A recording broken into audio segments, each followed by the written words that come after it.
राधे राधे। जय श्री श्याम, जय श्री राधे। आज का बहुत अच्छा विषय है कीर्तन।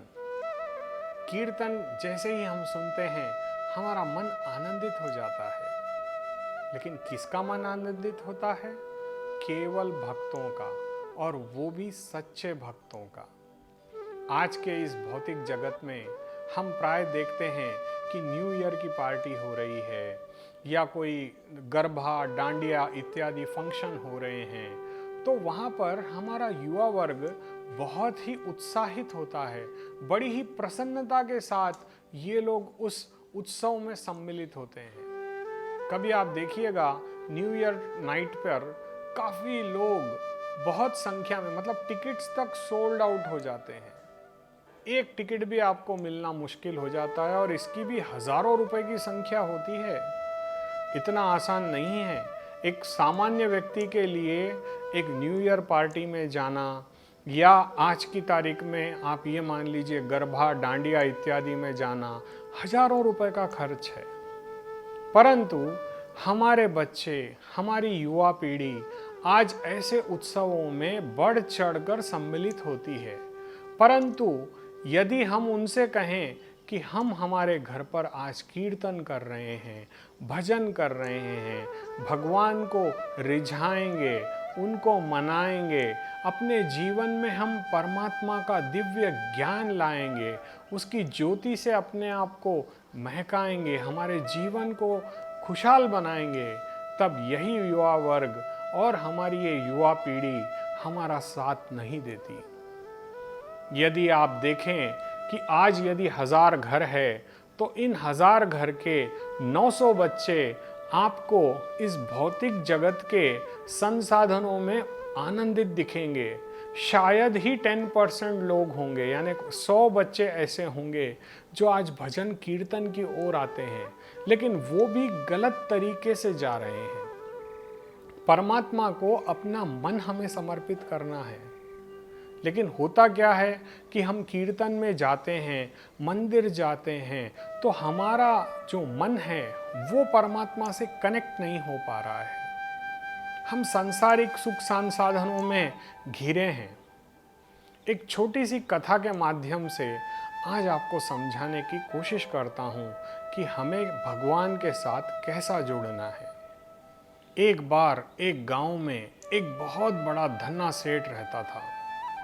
उसके 3-4 बच्चे थे, बड़ा पूरा व्यापार था। बड़े बड़े सेठ साहूकार, जैसे उस ज़माने में क्या रहता था, तो चिट्ठी का सिस्टम चलता था। यानी जैसे मुझे 10,000 रुपये की आवश्यकता है तो मैं अपने घर से 10,000 रुपये नहीं लेकर के जाता था। मैं वो 10,000 रुपये एक सेठ जी को देता था और उनसे एक चिट्ठी प्राप्त करता था कि मुझे सूरत में आप 10,000 रुपये प्रदान कीजिए। और ये व्यापारी यहाँ से, क्योंकि पुराने ज़माने में वाहन के संसाधन नहीं थे, लोग बैलगाड़ी पर ट्रैवल करते थे, तो उस समय डाकुओं का, चोरों का बड़ा खतरा बना रहता था। तो तब क्या होता था कि जो भी चोर डाकू होते थे वो सिर्फ धन और ज्वेलरी वगैरह जो भी व्यक्ति के पास होती थी उसे लूट लेते थे। परंतु ये चिट्ठी पत्री का उन्हें कोई ज्ञान नहीं था, न वो जाकर के ले सकते थे। तो तब ये चिट्ठियों का युग चलता था। तो उस सेठ ने, जैसे वो सूरत पहुंचे, तो क्योंकि इस सेठ के दूसरे सेठ के साथ काफ़ी अच्छे लिंक थे, इनका व्यापार था आपस में, तो उस सेठ ने उस व्यक्ति को 10,000 रुपये प्रोवाइड कर दिए। अब जो भी उसका वहाँ पे कार्य था, उन्होंने अपना व्यापार वहाँ पे विस्तारित किया, अपना सामान खरीदा, और क्योंकि पहले के ज़माने में ट्रांसपोर्ट तो था नहीं, तो सारा सामान बैलगाड़ियों पर लाद करके लाते थे। वो व्यक्ति भी उसी प्रकार से करता था। और जब उसका व्यापार, एक बार ऐसा क्षण आया जब उसे व्यापार में काफ़ी नुकसान हुआ, उसका गोडाउन जल गया, उसमें रखा हुआ सारा माल नष्ट हो गया। अब वो पैसे के लिए बहुत दुखी हो गया। तब उसे इस बात का एहसास हुआ कि हे विधाता, तूने मेरे साथ ऐसा क्यों किया। वो भगवान के मंदिर जाता है बड़ी ही करुणा के साथ, क्योंकि देखिए, जब आप दुखी हो जाते हैं इमोशनल हो जाते हैं। जब व्यक्ति के पास सुख आता है, इमोशन तो रहते हैं लेकिन उतने स्ट्रॉन्ग इमोशन नहीं होते जितना एक दुखी व्यक्ति के पास होते हैं। वो करुणा से उस परमात्मा को पुकारता है, मेरे गोविंद को पुकारता है और फूट फूट के रोने लग जाता है कि हे गोविंद, मैंने जो भी अपराध किए हैं कृपया उन्हें क्षमा करें, मेरा साथ दें, मेरी सहायता करें। ये सब कब याद आया? सब कुछ खोने के बाद। आज यदि हम सुखी हैं या हमारे घर में सुख सौकर्य है, हमारे घर में सब चीज का आनंद है, तो इसमें विधाता की कृपा है, क्योंकि विधाता ही वो शक्ति है जो हम सबको आनंदित रखते हैं। और वो व्यापारी उस भगवान के श्री विग्रह के सामने फूट फूट कर रोने लगा। तब वहां के पुजारी ने उन्हें सांत्वना दी और कहा कि तुम गोविंद की शरण अपना लो, मन से भगवान का कीर्तन करो, मन से परमात्मा के साथ जुड़ो। तब वो पुजारी से कहता है कि आज मेरे पास इतना भी पैसा नहीं है कि मैं परमात्मा का कीर्तन करा सकूं। तब पुजारी जी ने कहा कि आज के युग में ये जो कीर्तन हो रहा है, ये कीर्तन नहीं है, ये पैसे का दिखावा हो रहा है। सच्चा कीर्तन तो वो है जब आप गोविंद के लिए भजन गाएं, गोविंद को याद करें, गोविंद की पूजा में आपके आंसू निकल आए। कभी सुना है क्या आपने कि मीराबाई लोगों के लिए भजन गाती थी? नहीं, मीराबाई केवल कृष्ण के लिए भजन गाती थी। क्या कभी सुना है नरसिंहदास जी मेहता या आपने कभी सुना है सूरदास जी ने पब्लिक जमा करने के लिए भजन गाया? नहीं, वो केवल गोविंद के लिए कीर्तन करते थे। ये सारी बातें उस पुजारी ने उस अमुक सेठ को बताई। तब सेठ के मन में ये विचार आया कि मैं कितना अभागा हूँ। मैंने व्यापार के चिंतन में, व्यापार करने की होड़ में उस परमात्मा को ही भुला बैठा, केवल व्यापार ही करता रहा, कभी उस गोविंद का कीर्तन नहीं किया। आज जब मेरे पास धन समाप्त हो चुका है, तब मुझे गोविंद की याद आ रही है। इस बात पर उसे बड़ा ही पश्चाताप हुआ। वो रात घर गया, अपनी धर्मपत्नी अपने बच्चों के साथ बैठा और भगवान के श्री विग्रह या घर में जो उसके फोटो उपलब्ध थी उसके सामने परिवार सहित वो बैठ कर के गोविंद का कीर्तन प्रारंभ कर दिया।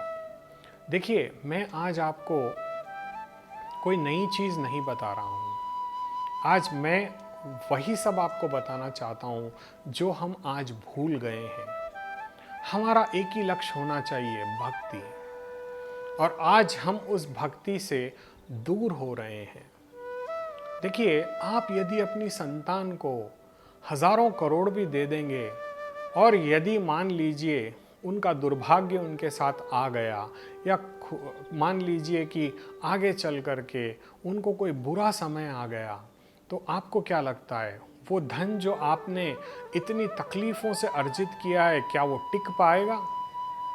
नष्ट हो सकता है, कुछ भी हो सकता है, प्रलय आ सकती है। देखिए, जीवन में आज हमें अपने बच्चों को परमात्मा को समर्पित करना है।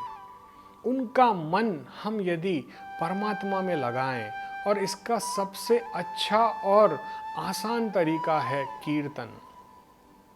देखिए, क्या होता है, समाधि लगाना, ध्यान लगाना, यज्ञ करना, हवन करना, इन सब से श्रेष्ठ है नाम संकीर्तन। कलयुग की ये बहुत बड़ी महिमा है।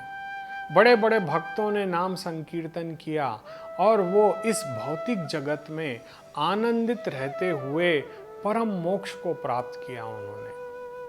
तो वैसे ही इस सेठ जी की भी बुद्धि चकरा गई और अब इन्होंने ये धार लिया कि मैं आज के बाद गोविंद का कीर्तन करे बिना कोई काम नहीं करूंगा।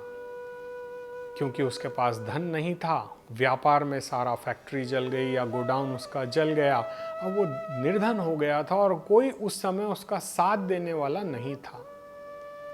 और ये जैसा कि उस पुरोहित जी ने, उन पंडित जी ने बताया था, ये सुबह और शाम भगवान का कीर्तन मन से करने लग गया। और चंद दिनों के बाद एक व्यापारी इनको ढूंढते हुए आया। उन्होंने कहा कि अमुक व्यापारी का घर कहाँ है, तो किसी ने बता दिया ये है उसका घर। तो जब वो सेठ साहूकार अंदर आता है, देखता है ये तो बहुत ही दीन हो चुका है, तब वो उससे कहते हैं कि मुझे पता चला कि तुम्हारा व्यापार नष्ट हो गया है और तुम्हारी सारी गोडाउन वगैरह जल गया है, तुम्हारे पास अब कोई धन नहीं है, तुम अपना जीवन निर्वाह कैसे कर रहे हो? अब तो बोले हरि की कृपा के अलावा मेरे पास कुछ नहीं है। तो तब उस सेठ ने कहा, शायद इसीलिए मेरे मन में तुमसे मिलने की बड़ी कामना उत्पन्न हो रही थी। मैं तुम्हारे पास इसीलिए आया हूँ क्योंकि मैं चाहता हूँ कि मैंने एक नई फैक्ट्री, मान लीजिए उसने सेटअप की है, और उसका सारा माल मैं तुम्हारे माध्यम से पुनः मार्केट में बेचना चाहता हूँ। यदि तुम इसमें मेरी सहायता करोगे तो तुम्हें अपना मुनाफा भी प्राप्त होगा और तुम्हारा व्यापार भी चल पड़ेगा। तब इस दीन व्यापारी ने कहा कि मेरे पास तो आपको देने लायक एक पैसा भी नहीं है, फिर मैं पुनः वापस अपना व्यापार कैसे प्रारंभ करूं? तब उस व्यापारी ने कहा कि तुम्हें पैसा देने की कोई आवश्यकता नहीं है, तुम्हारा नाम आज भी मार्केट में बहुत अच्छा है, तुमने कभी किसी का बुरा नहीं किया है, तो हो सकता है कि परमात्मा तुम्हारी परीक्षा ले रहे हो और आज तुम्हारी परीक्षा समाप्त हो रही हो। यदि तुम मेरे साथ जुड़ जाओ और ये व्यापार पुनः प्रारंभ कर दो तो तुम वापस सुखी हो सकते हो। वो बोलते हैं ना, अंधे को क्या चाहिए? दो नेत्र चाहिए। उस व्यापारी को क्या चाहिए था? माल चाहिए था। अब देने स्वयं एक आदमी आ गया। ये अपने गोविंद का बहुत ही धन्यवाद करता है और अगले दिन सुबह ये अपने मन में ये संकल्प करता है कि हे गोविंद, आपकी लीला अपरंपार है, आपने मुझ जैसे दीन पर भी अपनी कृपा की है। देखिए, उसके पास चढ़ाने के लिए न फल था, न फूल था, न पत्ते थे। उसने क्या अर्पित किया भगवान को? अपना मन अर्पित किया और नित्य वो कीर्तन करता था। ये एक शक्ति उसके बुरे प्रारब्ध को भी नष्ट कर दिया। देखिए, हो सकता है कि अगर वो प्रारब्ध उसके साथ होता तो शायद वो और कुछ साल और कुछ वर्ष तक दुखी रह सकता था, परंतु कीर्तन की इतनी बड़ी महिमा थी कि कीर्तन के प्रभाव से, क्योंकि देखिए उसका मन जो कुलुषित था वो स्वच्छ हो चुका था, निर्मल हो चुका था, उसमें भगवान की भक्ति आ चुकी थी। तो भगवान की भक्ति में वो रस है, वो आनंद है कि आप अपने जीवन को भी सनात कर सकते हैं, जैसा उस व्यापारी ने किया। अब व्यापार इसका पुनः प्रारंभ हो गया, काफ़ी अच्छा व्यापार अब चलने लगा, उसका ग्राहकी भी बढ़ गई और चंद महीनों में ही जो व्यक्ति दरिद्र था उसकी दरिद्रता का नाश हो गया, परंतु उसने कीर्तन करना नहीं छोड़ा। अक्सर ऐसा देखा जाता है कि व्यक्ति अपने बुरे समय में तो परमात्मा को याद करता है, परंतु जब अच्छा समय आ जाता है हम परमात्मा से विमुख हो जाते हैं और ये धरती गोल है, तो जहाँ से आप शुरू होते हैं वापस वहीं आ जाते हैं। यही गलती आज हम सब कर रहे हैं। आज हमें भी उस व्यापारी की तरह व्यापार तो अवश्य करना है, परंतु कीर्तन करना नहीं छोड़ना है। यदि हम कीर्तन करना भगवान का छोड़ देंगे तो हमें पुनः कुछ न कुछ समस्याओं में घिरना पड़ेगा। वो बोलते हैं ना, दुख में तो सब सुमिरन करते, सुख में न करता कोई, जो सुख में सुमिरन करे तो दुख काहे को होए। ये भाव को हमेशा याद रखिएगा और अपने परिजनों के साथ, अपने परिवार के साथ बिना किसी दिखावे के अपने हाथ से या मंजीरे से भगवान का संकीर्तन अपने घर में करना प्रारंभ कर दीजिए। आपका बड़ा सा बड़ा प्रारब्ध क्यों ना हो, आपके बुरे से बुरे पाप क्यों ना हो, इस कलयुग में वो सारे पाप नष्ट हो जाएंगे। आपके जीवन में कभी किसी प्रकार की कोई भी कमी नहीं रहेगी। ये एक टेस्टेड फॉर्मूला है, इसे अपना करके देखिए, आपका जन्म पुनीत हो जाएगा। राधे राधे।